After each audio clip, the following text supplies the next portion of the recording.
বন্দরনগরী চট্টগ্রাম বাকের আলী ফকিরের ট্যাগ 38 নং ওয়ার্ড বন্দর চট্টগ্রাম। এখানে রয়েছেন সাবেক এমপি লিয়াকত সাহেবের বাড়ি। এই এলাকার মধ্যে দীর্ঘ 16 বছর কোনো কাজ হয় নাই। প্রতিটি মানুষ, প্রতিটি ঘরে ঘরে পানি। এই অবহেলিত এলাকা, এই অবহেলিত রাস্তাটি আমরা জানি বাংলাদেশের প্রত্যেকটি জায়গা, প্রত্যেকটি স্থান, প্রত্যেকটি দল হয়তো সব কিছু সংস্কার হয়েছে, কিন্তু এই এলাকাটা সংস্কার কোনোভাবে হয় নাই। দীর্ঘ 16 বছর অবহেলিত এই এলাকাটার জন্য আমি বাংলাদেশের সকল শিক্ষক, শিক্ষার্থী এবং সর্বশ্রেণীর সর্বসাধারণের কাছে বিনীতভাবে অনুরোধ জানাচ্ছি। প্রশাসন এবং বাংলাদেশ সেনাবাহিনীর প্রতি আমি বিনীতভাবে অনুরোধ জানাচ্ছি। বাংলাদেশ সেনাবাহিনীর মহোদয়ের প্রতি অনুরোধ জানাচ্ছি। বাংলাদেশ সরকারের প্রতি অনুরোধ জানাচ্ছি। আমরা প্রত্যেকটি বিশিষ্ট ব্যক্তির কাছে, বিশেষ গুণীজন ব্যক্তির কাছে আমরা অনুরোধ জানাচ্ছি যে এই এলাকা বাকের আলী ফকিরট্যাগ বরকানপাড়ার রাস্তাটার প্রতি একটু সুদৃষ্টি দেখার জন্য আমরা কিছু দৃশ্য দেখানোর চেষ্টা করছি আপনাদেরকে। আপনারা প্রশ্ন করতে পারেন বৃষ্টি হইলে পানি জমে, এটা বৃষ্টির পানি না। বৃষ্টি একদিন বৃষ্টি হলে এই বৃষ্টির পানি 1 মাস থাকে, 2 মাস থাকে এবং টানা পানি এখানে জমায়েত হয়ে থাকে। চতুর্দিকের পানি আসি এই বাকের আলী ফকিরট্যাগ বরকানপাড়ায় এসে জমায়েত হয়। এই পানিগুলো শুধু বৃষ্টির পানি না, এগুলো প্রত্যেকটি পানি, প্রত্যেকটি বিল্ডিংয়ের আউটপাইপের যে ময়লা আবর্জনা, নোংরা এবং বর্জ্য যে পায়খানার যেগুলো আছে, প্রত্যেকটি নোংরা পানিগুলা দিয়ে এই এলাকার সকল শিক্ষক, শিক্ষার্থী, প্রত্যেকটি মানুষ বসবাস করছেন।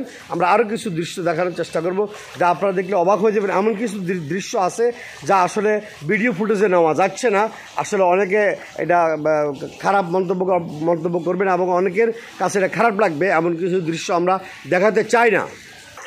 বাংলাদেশের শিক্ষার্থীরা পারে দেশকে পরিবর্তন করতে।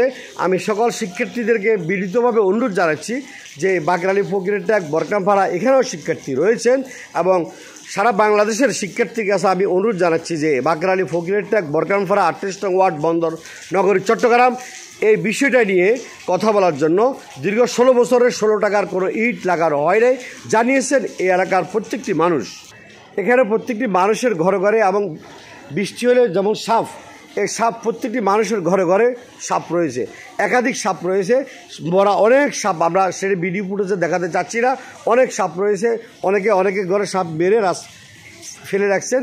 সেই সাপগুলা সাপ মরা এবং বিভিন্ন রকমের পোকামাকড় হইতে বিভিন্ন রকমের মরা জিনিসগুলা এই পানির সাথে মিশ্রিত হওয়ার কারণে পানিগুলো এমন বিষাক্ত হয়ে গেছে, প্রতিটি মানুষের পায়ে চোষা পড়ে গেছে এবং এক ধরনের অ্যালার্জি চুলকানি হয়ে গেছে, যা করোনা ভাইরাস থেকে আরও মহামারী আকার ধারণ করবে।